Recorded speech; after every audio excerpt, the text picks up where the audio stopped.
Ah là, vous avez peur, je le vois. Je suis pas bien là. Bon, alors en fait, on a rendez-vous pour votre interview électrique. C'est celle généralement que tout le monde attend. Alors montrez quand même à la caméra que je vous ai mis une ceinture électrique. Donc ça donne des décharges électriques. Normalement, c'est pour faire les abdos. Ouais. Mais c'est assez marrant de l'utiliser dans le cadre d'un petit quiz.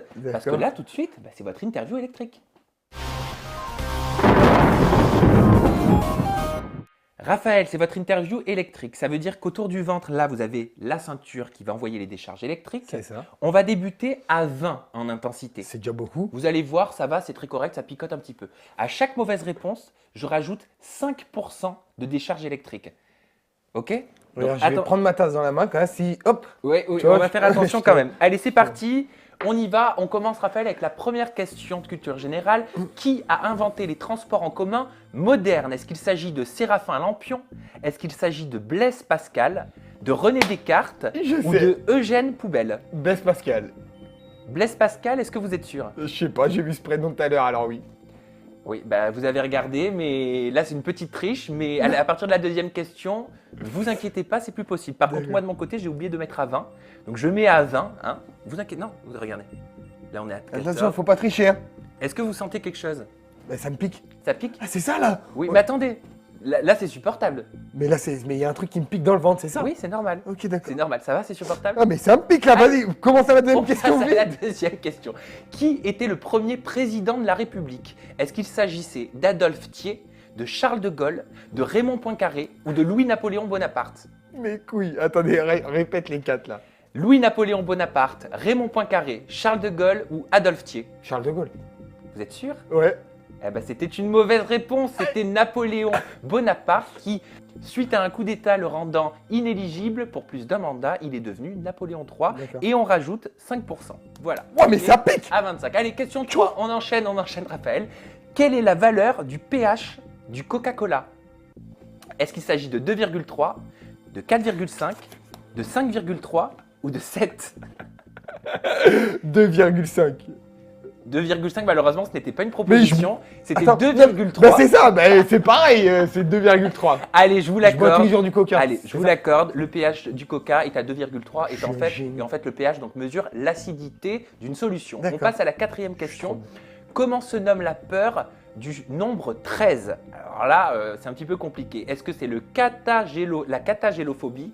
Est-ce que c'est la trichaïdécaphobie? J'ai même moi un petit peu de mal à le dire. Ou est-ce qu'il s'agit de la sidérodomophobie? Je vais dire tri, parce que 13, 3.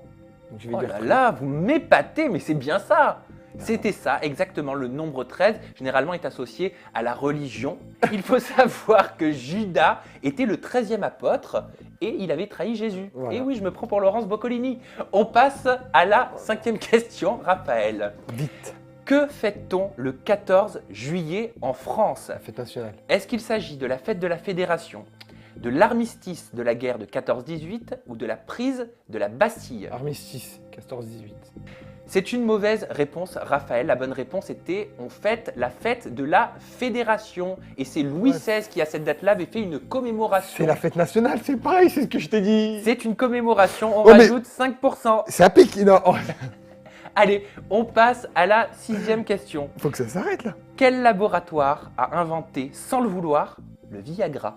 Est-ce qu'il s'agit du laboratoire Merck, du laboratoire Sanofi ou du laboratoire Novartis?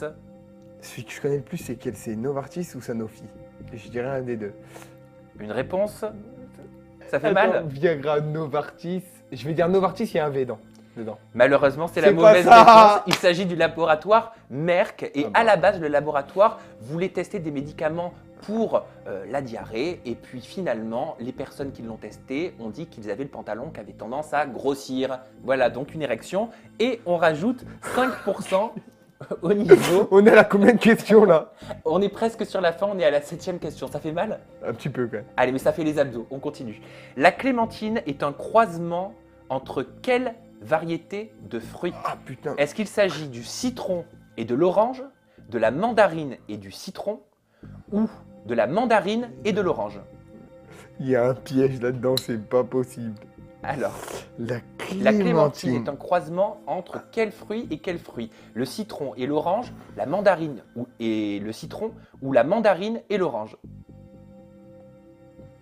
Pour moi, c'est la mandarine et l'orange. Mais je pense qu'il y a une couille là-dedans. J'attends votre réponse. Dans 5 secondes, j'augmente. 5, 4. Mandarine. Non, orange citron. Eh bien, c'était mandarine et orange. Putain, mais le Et con, oui. je savais Et en c'est plus. au 19e siècle, le père Clément, donc on lui doit son nom à la clémentine, qui a fait un croisement avec son oranger Je l'aime pas, lui, le père et Clément. son mandarinier. Allez, on augmente de 5%. Mais ça me creuse carrément l'intérieur de mon corps. Mais ça fait les abdos. Allez, on continue. On en est à la 8e question, plus que Ouais. 2 après celle-là. Quand a été fixée la valeur de l'euro? Est-ce que c'était le 1er janvier 1998, le 1er janvier 99 ou le 31 décembre 1999? Quand a été fixée la valeur de l'euro? 1er janvier 98. C'est en 99, ça c'est sûr. Alors 1er janvier 98. 99 ou 31 décembre 99? Une réponse? Bah, pour moi, ça me paraît logique, c'est le 31 décembre 99, puisque c'était en 2000. On valide? Ouais, on valide. C'est une mauvaise réponse. La Non. bonne réponse était le 1er janvier 1999. La valeur de l'euro a été fixée donc le 1er janvier pour 11 pays de l'Europe. Et je rajoute 5% de décharge électrique. Depuis quelle année passe-t-on à l'heure d'été, Raphaël? 9e question. Est-ce qu'il s'agit de 1956, de l'année 1968, de l'année 1976 ou de l'année 1983? Je vais dire 68. 68, Ouais. c'est une mauvaise réponse. Bah, c'est- Il s'agissait de l'année 1976 et c'est à la suite du premier choc pétrolier de 1974 pour faire des économies d'énergie. On rajoute 5. Mais tu les as déjà mis. On passe à la dernière question. Allez là, si vous répondez juste, je baisse. Promis, je baisse. En France, dans quelle ville se trouve l'adresse du Père Noël? L'adresse. Raphaël. Mais il y est pas en France, c'est au Groenland. Non mais il y a une adresse en France, je vous l'assure. Est-ce que cette adresse se situe à Strasbourg, à Paris, à Libourne ou à Narbonne? Je répète, l'adresse Attends, du Père parce que Noël. je suis en train de me dire, tu sais, la pub TF1. Oui, alors, raisonnez.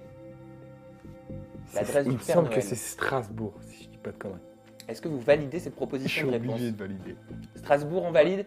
C'est une mauvaise réponse. C'était Libourne. C'était Libourne en France. Les services postaux ont mis en place une adresse pour les petits-enfants français. Et cette adresse est Père Noël, 33 500, Libourne, France. On rajoute 5%. Ouah, ça creuse les abdos. Ça fait mal? Un petit peu. Un petit peu? Allez, on arrête. Merci beaucoup, Raphaël. Mais merci à vous. Voilà, et puis moi je vais arrêter d'être comme ça parce que j'ai la main à un endroit qui n'est pas très défini. Donc c'est pas grave. Quoi qu'il en soit, j'espère que cette interview électrique vous a plu, Raphaël, et vous a plu à la maison. Nous, on se retrouve demain pour un nouveau contenu inédit, rempli de fun, avec Raphaël toujours. Allez, à demain. Ça baisse. Voilà. Oh,